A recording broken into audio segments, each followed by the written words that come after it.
Assalamualaikum warahmatullahi wabarakatuh. Allahu Akbar. Allahu Akbar. Allahu Akbar. Allahu Akbar. Allahu Akbar. Allahu Akbar. Allahu Akbar. Allahu Akbar. Allahu Akbar. كبيرا والحمد لله كثيرا وسبحان الله بكرة وأصيلا لا إله إلا الله والله أكبر الله أكبر ولله الحمد.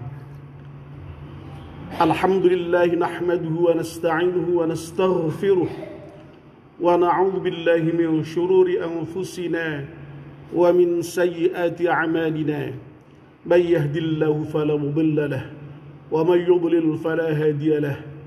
أشهد أن لا إله إلا الله وحده لا شريك له وأشهد أن محمدا عبده ورسوله لا نبي بعده. اللهم صل وسلم على سيدنا محمد بن عبد الله وعلى آله وصحبه من والاه. أما بعد فيا عباد الله أوصيكم وإياي بتقوى الله فقد فاز المتقون. Ittaqullah haqqa tuqatih wa la tamutunna illa wa antum muslimun. Qala Allah Ta'ala fil Qur'anil Karim, a'udzu billahi minasy syaithanir rajim. Bismillahirrahmanirrahim.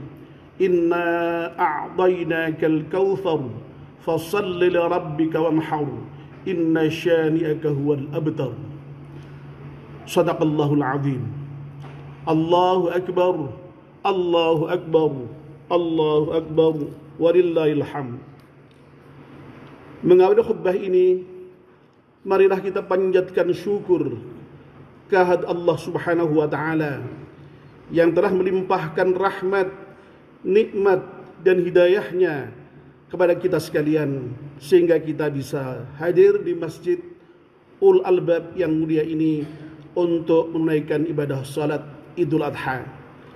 Kita mohon pada Allah Subhanahu wa taala semoga Allah menerima ibadah kita. Amin ya rabbal alamin. Salawat dan salam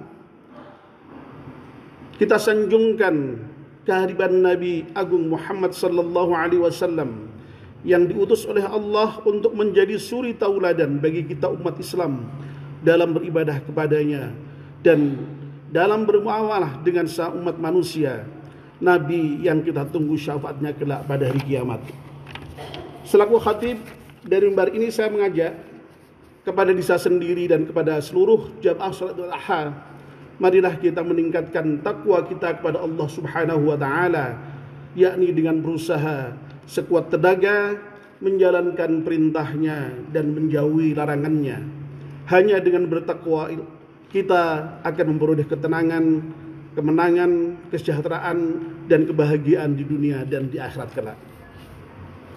Allahu Akbar. Allahu Akbar. Allahu Akbar walillahil hamd. Jamaah salat Idul Adha yang dimuliakan Allah.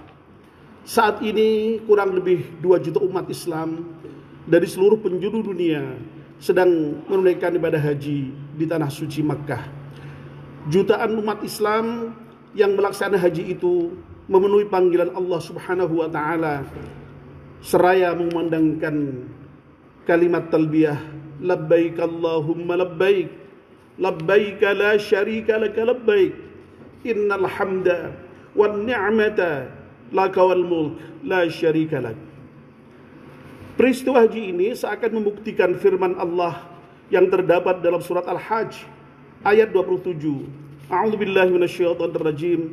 Wa adzim fin nas bil hajji ya'tuka rijalan wa 'ala kulli dhamirin ya'tina min kulli fajjin 'amik. Dan serulah kepada manusia untuk mengerjakan haji. Niscaya mereka akan datang kepadamu dengan berjalan kaki dan mengendarai unta yang kurus yang datang dari segenap penjuru yang jauh. Allahu Akbar. Allahu Akbar. Allahu Akbar walillahil hamd. Jamaah salat Adha yang dirahmati Allah Subhanahu wa taala. Sementara kurang lebih 2 juta umat Islam menunaikan ibadah haji di tanah suci, berjuta-juta lainnya dengan penuh kekhusyukan dalam rangka bertaqarrub kepada Allah Subhanahu wa taala, menunaikan ibadah salat Idul Adha dan melanjutkannya dengan menyembelih hewan kurban. Ibadah salat Idul Adha dan menyembelih hewan kurban ini dilakukan umat Islam dalam rangka menunaikan perintah Allah yang tertera dalam surat Al-Kautsar ayat 1 dan ayat 2. A'udzubillahi minasyaitonir rajim. Inna a'tainakal kautsar fashalli lirabbika wanhar. Sesungguhnya kami telah memberikan kepadamu nikmat yang banyak, maka dirikanlah salat karena Tuhanmu dan berkurbanlah. Dalam syariat Islam, ibadah kurban adalah menyembelih binatang ruminansia atau binatang pemah biak, kambing, sapi atau kerbau, dengan syarat-syarat tertentu pada hari Idul Adha, yaitu hari ke-10 bulan Dzulhijjah, dan pada hari Tasyrik, yakni hari ke-11, 12, dan 13 bulan Dzulhijjah, dalam rangka bertaqarrub kepada Allah Subhanahu wa taala. Allahu Akbar, Allahu Akbar, Allahu Akbar walillahil hamd. Jamaah salat Adha yang dimuliakan Allah Subhanahu wa taala. Ibadah kurban adalah ibadah yang bersifat komemoratif, yakni ibadah yang bersifat napak tilas dalam rangka memperingati suatu peristiwa tertentu. Peristiwa yang diperingati dalam hal ini tidak lain adalah peristiwa pengorbanan Nabi Ibrahim terhadap putranya Ismail. Sebagaimana yang tercatat di dalam sejarah bahwa Nabi Ibrahim dikenal sebagai bapak monoteisme atau bapak tauhid. Nabi Ibrahim bukan saja telah menemukan dan mengimani Tuhan yang sebenarnya, Tuhan yang esa, yakni Allah Subhanahu wa taala, bukan bintang, bukan bulan, bukan matahari, tetapi lebih dari itu keimanannya kepada Allah itu diwujudkan dengan kecintaan dan ketundukan kepadanya secara total. Dapat kita baca dalam sejarah pula bahwa Nabi Ibrahim telah diberi ujian oleh Allah Subhanahu wa taala dengan berbagai macam ujian, dan semua ujian itu dilewati oleh beliau dengan keberhasilan yang sempurna. Ini digambarkan oleh Allah dalam surat Al-Baqarah ayat 124. Wa idibtala Ibrahim rabbuhu bikalimatin fa'atammahun. Dan ingatlah ketika Ibrahim diuji dengan Tuhannya dengan beberapa kalimat, perintah dan larangan, lalu Ibrahim menunaikannya. Dari sekian banyak ujian yang diberikan Allah itu adalah ketika Ibrahim diperintahkan untuk menyembelih putranya, yakni Ismail. Allahu Akbar, Allahu Akbar, Allahu Akbar walillahil hamd. Jamaah salat Adha yang dirahmati Allah Subhanahu wa taala. Sebagaimana kita ketahui dalam catatan sejarah, Nabi Ibrahim tidak seperti kebanyakan orang yang mendapatkan keturunan segera setelah menikah.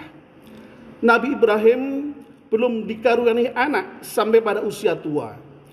Dalam kondisi seperti itu, beliau tidak berputus asa dan terus memohon kepada Allah supaya dikaruniai keturunan yang saleh. Doa beliau itu kemudian dikabulkan oleh Allah Subhanahu wa taala dengan dikaruniainya anak dari istrinya Hajar, yakni Ismail. Al-Qur'an merekam peristiwa itu dalam surat As-Saffat ayat 100 sampai dengan 101. Rabbi habli minas salihin fabasyarnahu bihulamin halim. Ya Tuhanku, anugerahkanlah kepadaku seorang anak yang termasuk orang-orang yang saleh, maka kami beri dia kabar gembira dengan seorang anak yang amat sabar. Kita bisa membayangkan betapa bahagianya Nabi Ibrahim ketika akhirnya mendapatkan keturunan, dalam keadaan yang berbahagia dengan kehadiran anak yang sudah lama dinantikan dan diharapkan. Dengan doanya itu kemudian Allah memerintahkan untuk menyembelihnya. Betapa syok Nabi Ibrahim ketika itu, betapa sedih beliau menghadapi kenyataan itu. Meskipun demikian syok dan sedih, karena beliau meyakini bahwa itu adalah perintah Allah yang harus dikerjakan, maka beliau pun tanpa ragu melakukan perintah itu setelah terlebih dahulu mendiskusikannya secara bijak dengan Ismail. Ketundukan Nabi Ibrahim dalam menjalankan perintah Allah inilah sebagaimana disebutkan dalam kitab Nasihatul Ibad bab Thulathi maqalah yang 11 yang menyebabkan Nabi Ibrahim kemudian diberi predikat sebagai Khalilullah atau kekasih Allah. Peristiwa pengorbanan Nabi Ibrahim terhadap Ismail ini direkam dengan sangat jelas dalam surat As-Saffat ayat 102 sampai dengan 107. Falamma balagha ma'ahu as-sa'ya qala ya bunayya inni ara fil manami anni adbahuka fanzur madza tara. Qala ya abati fa'al ma tu'mar satajiduni insyaallah minas sabirin. Maka tatkala anak itu sampai pada umur sanggup berusaha bersama-sama Ibrahim, Ibrahim berkata, "Hai anakku, sesungguhnya aku melihat dalam mimpi bahwa aku menyembelihmu. Maka fikirkanlah apa pendapatmu." Ia menjawab, "Wahai bapakku, kerjakanlah apa yang diperintahkan kepadamu. Insya Allah aku akan mendapatiku. Kamu akan mendapatiku termasuk orang-orang yang sabar." Falamma aslama wa tallawul jabin wa nadainahu ayya Ibrahim. Tatkala keduanya telah berserah diri dan Ibrahim membaringkan anaknya atas pelipisnya, nyatalah kesabaran keduanya.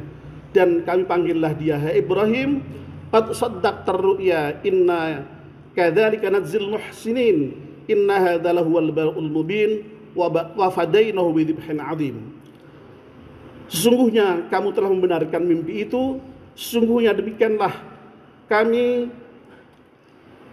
memberi balasan kepada orang-orang yang berbuat baik. Sungguhnya ini benar-benar satu ujian yang nyata, dan kami tebus anak itu dengan seekor sembelihan yang besar.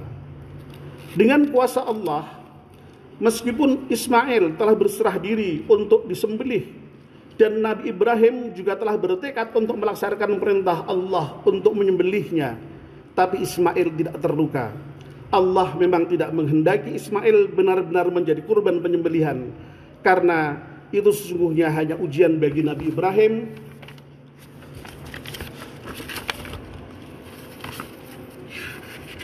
yang Allah berikan kepadanya, yang telah mengganti Ismail dengan seekor kambing yang besar. Penggantian objek kurban dari manusia ke seekor kambing ini mengandung makna ajaran untuk menjunjung tinggi nilai kemanusiaan dalam beragama. Hikmah yang terkandung di dalamnya diantaranya tidak diperbolehkannya mengorbankan dan meneteskan darah manusia. Penggantian objek kurban dari manusia ke binatang ini juga mengandung makna bahwa manusia memiliki hak hidup atau hifdzun nafs di dunia ini. Allahu Akbar, Allahu Akbar, Allahu Akbar walillahil hamd. Jamaah salat Adha yang dirahmati Allah Subhanahu wa taala.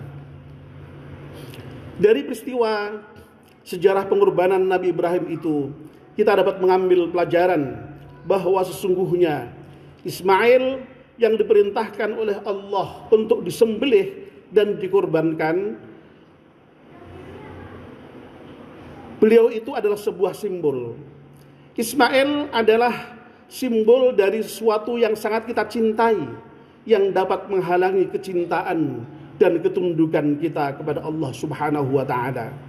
Dengan demikian, sesungguhnya ibadah kurban adalah perwujudan kecintaan, kepatuhan, ketundukan dan ketakwaan kita kepada Allah Subhanahu wa taala. Allah berfirman dalam surat Al-Hajj ayat 37, "La yanalallaha luhumuha wala dima'uha walakin yanaluhut taqwa minkum." Daging-daging unta dan darahnya itu sekali-kali tidak mencapai keridhaan Allah, tetapi ketakwaan dan kabulah yang dapat mencapainya. Meskipun ibadah kurban merupakan perwujudan ketundukan dan ketakwaan kita kepada Allah, namun di sisi lain ibadah kurban juga memiliki dimensi sosial yang dalam. Al-Quran surat Al-Hajj ayat 28 mengajarkan, "Fakulu minha wat'imul ba'isal faqir."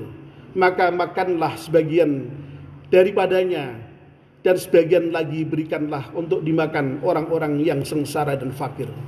Dengan demikian, ibadah kurban juga merupakan perwujudan dari rasa kepedulian sosial kita kepada orang-orang yang kurang beruntung, dan rasa kepedulian sosial inilah yang oleh Allah Subhanahu wa taala dinyatakan sebagai esensi dari keberagamaan seorang. Dalam surat Al-Ma'un ayat 1 sampai dengan 3 Allah berfirman, "Ara'aital ladzi yukadzibu bid-din, fadzalikal ladzi yad'ul yatim wa la yahuddu 'ala ta'amil miskin." Tahukah kamu orang yang mendustakan agama? Itulah orang-orang yang menghadirkan yatim dan tidak menganjurkan memberi makan orang miskin. Allahu Akbar, Allahu Akbar, Allahu Akbar, walillahil hamd. Jamaah Salat Adha yang dirahmati Allah, sudah menjadi sunnatullah bahwa dalam struktur sosial ada masyarakat yang beruntung, yang dikaruniai Allah dengan kecukupan dan kelebihan harta. Itulah yang kita sebut sebagai orang kaya. Di sisi yang lain, ada masyarakat yang kurang beruntung, yang tidak memiliki kecukupan memenuhi kebutuhan hidupnya. Itulah yang kita sebut sebagai orang miskin. Agama kita, agama Islam mengajarkan bahwa dalam harta orang yang kaya itu ada hak bagi orang yang miskin. Allah dengan tegas menyatakan dalam surat Ad-Dzariyat ayat 19, "Wa fi amwalihim haqqum ma'lum, wa fi amwalihim haqqun lis-sa'ili wal mahrum." Dan pada harta-harta mereka ada hak untuk orang miskin yang meminta dan orang miskin yang tidak mendapatkan bagian. Karena itulah Allah mengajarkan kepada kita yang diberi kelapangan rezeki agar mau berbagi dengan orang-orang yang kurang beruntung. Terkait dengan kebutuhan sosial ini, Nabi Ibrahim juga merupakan teladan yang luar biasa. Dalam kitab Nasihat Ibad bab Thulathi makalah 11 disebutkan bahwa yang menyebabkan Ibrahim diberi predikat sebagai Khalilullah, di samping karena ketundukannya kepada perintah Allah, juga karena kepedulian sosial beliau yang sangat tinggi. Diriwayatkan bahwa beliau tidak pernah makan kecuali bersama dengan orang lain. Bahkan beliau sampai rela berjalan 1-2 mil sekedar untuk mencari orang yang bisa diajak makan bersamanya. Dalam konteks kepedulian sosial ini, Allah memerintahkan kepada kita yang berkecukupan untuk berbagi dengan cara membayar zakat, infak, dan sedekah. Allah juga memerintahkan pada kita yang memiliki kelapangan rezeki untuk menyembelih hewan korban pada hari raya Idul Adha. Nabi kita Muhammad SAW dengan sangat tegas menyatakan, "Man wajada sa'atan falam yudahhi fala yaqrabanna musallana." Barang siapa yang ada kelapangan rezeki tapi tidak mau berkorban, maka janganlah dia mendekati tempat sholat kami. Allahu Akbar, Allahu Akbar, Allahu Akbar, walillahil hamd. Jamaah Salat Adha yang dirahmati Allah, dewasa ini dari perspektif sosial ekonomi, kita sebagai bangsa masih berada dalam kondisi yang kurang menyenangkan. Secara jujur harus kita akui, masih ada ketimpangan sosial ekonomi dalam masyarakat kita. Banyak orang kaya, bahkan sangat kaya raya, namun masih juga banyak yang miskin, bahkan sangat miskin. Menurut data resmi, pada tahun 2023 secara nasional, angka kemiskinan masih berada pada 9,36%. Bahkan di Jawa Tengah, pada tahun yang sama, angka kemiskinan masih berada pada angka 10,77%. Di tengah-tengah masyarakat kita, masih banyak orang yang lapar karena tidak mampu memenuhi kebutuhan yang paling dasar dari kehidupannya, yakni kebutuhan pangan. Di tengah-tengah kita masih banyak orang yang tidak punya tempat tinggal yang layak. Di sekeliling kita masih banyak orang yang sakit yang tidak mampu berobat. Di masa kita masih banyak anak usia sekolah yang tidak bisa sekolah karena tidak mampu membayar biaya sekolah. Di kanan kiri kita masih banyak anak-anak yatim yang tidak mempunyai pelindung dan pengasuh. Di jalan-jalan kita masih banyak melihat anak-anak terlantar tidak terurus. Mereka itu semua membutuhkan uluran tangan orang-orang yang berkecukupan agar mereka terbebas dari kemiskinan dan penderitaannya. Kita berharap mudah-mudahan momentum Idul Adha ini dapat menyadarkan dan menggerakkan kita untuk mau menunjukkan kepedulian sosial kita dengan cara mau mengorbankan Ismail kita, baik itu harta benda, pikiran, tenaga, kepentingan diri kita, dan kepentingan kelompok kita demi kepentingan yang lebih besar, yakni terbebasnya bangsa kita dari berbagai macam krisis, terbebasnya bangsa kita dari kemiskinan, dan terbebasnya bangsa kita dari penderitaan. Kalau kita dapat melakukan itu, kita dapat berharap untuk dapat dicatat oleh Allah sebagai orang yang benar dan bersungguh-sungguh dalam beragama. Amin ya rabbal alamin. Sebaliknya kalau kita tidak dapat melakukan itu, kita khawatir jangan-jangan kita termasuk golongan orang-orang yang disebut Allah sebagai pendusta agama. Na'udzubillah min dzalik. Mudah-mudahan kita semua termasuk orang yang benar dan bersungguh-sungguh dalam beragama, yakni orang-orang yang memiliki kepekaan dan kepedulian sosial yang tinggi, yang dengan begitu pada gilirannya akan dapat mewujudkan kesejahteraan sosial dalam masyarakat kita. Amin ya rabbal alamin.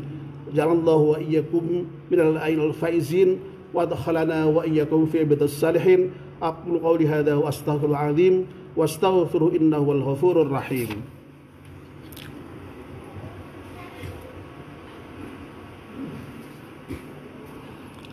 Allahu akbar, Allahu akbar, Allahu akbar, Allahu akbar, Allahu akbar, Allahu akbar, Allahu akbar, Allahu akbar, Allahu akbar, walillahil hamd. Alhamdulillahilladzi hadana li hadza wa ma kunna linahtadiya laula hadana Allah. Asyhadu an la ilaha illallah wahdahu la syarika lah wa asyhadu anna Muhammadan abduhu wa rasuluhu la nabiyya ba'dah. Allahumma salli wa sallim ala sayyidina Muhammad ibn Abdillah wa ala alihi wa sahbihi wa ala. Amma ba'du fa ya ibadallah, usikum wa nafsi bi taqwallah faqad fazal muttaqun. Ittaqullaha haqqa tuqatih wa la tamutunna illa wa antum muslimun. Qala Allah ta'ala fil Qur'anil Karim, a'udzu billahi minasy syaithanir rajim. Bismillahirrahmanirrahim. Innallaha wa malaikatahu yusalluna 'alan nabi ya ayyuhalladzina amanu sallu 'alaihi wa sallimu taslima. Allahumma salli wa sallim 'ala sayyidina Muhammad wa 'ala alihi washabbihi wasallim warhamna ma'ahum birahmatikal rahimin. Jamaah Jumat, jamaah Idul Adha rahimakumullah. Untuk mengakhiri khutbah ini, malah kita hadapkan diri kita kepada Allah dengan penuh ketundukan dan kekhusyukan, seraya mohon kepadanya semoga Allah tetap melimpahkan hidayah iman kepada kita semuanya. Semoga Allah senantiasa melimpahkan rahmat dan nikmat-Nya kepada kita semuanya, sehingga kita bisa istiqamah dalam menjalankan ajaran-ajarannya dan mau berkorban untuknya. Semoga kita diberi umur panjang dan sehat walafiat dalam ketaatan kepadanya, dan kalaupun suatu ketika Allah memanggil kita, semoga kita dipanggil dalam husnul khatimah. Semoga semua dosa kita, dosa kedua orang tua kita, dan dosa kaum muslimin muslimat diampunkan Allah Subhanahu wa taala. Semoga kita dihindarkan dari siksa neraka dan dimasukkannya ke dalam Jannatul Naim, surga yang penuh dengan kenikmatan yang abadi selamanya. Amin ya rabbal alamin. Allahumma ighfir lil muslimin wal muslimat wal mu'minin wal mu'minat al ahya'i minhum wal amwat innaka sami'un qaribun mujibud da'awat. Rabbana zalamna anfusana wa in lam taghfir lana wa tarhamna lanakunanna minal khasirin. Rabbana la tuzigh qulubana ba'da idh hadaytana wa hab lana min ladunka rahmah innaka antal wahhab. ربنا هب لنا من أزواجنا وذرياتنا قرة أعين واجعلنا للمتقين إماما ربنا ظلمنا أنفسنا وإن لم تغفر لنا وترحمنا لنكن من الخاسرين ربنا آتنا في الدنيا حسنة وفي الآخرة حسنة وقنا عذاب النار اللهم إنا نسألك حسن الخاتمة ونعوذ بك من سوء الخاتمة اللهم إنا نسألك رضاك والجنة ونعوذ بك من سخطك والنار وأدخلنا الجنة مع الأبرار يا عزيز يا غفار يا رب العالمين. سبحان ربك رب العزة عما يصفون وسلام على المرسلين والحمد لله رب العالمين. والسلام عليكم ورحمة الله وبركاته.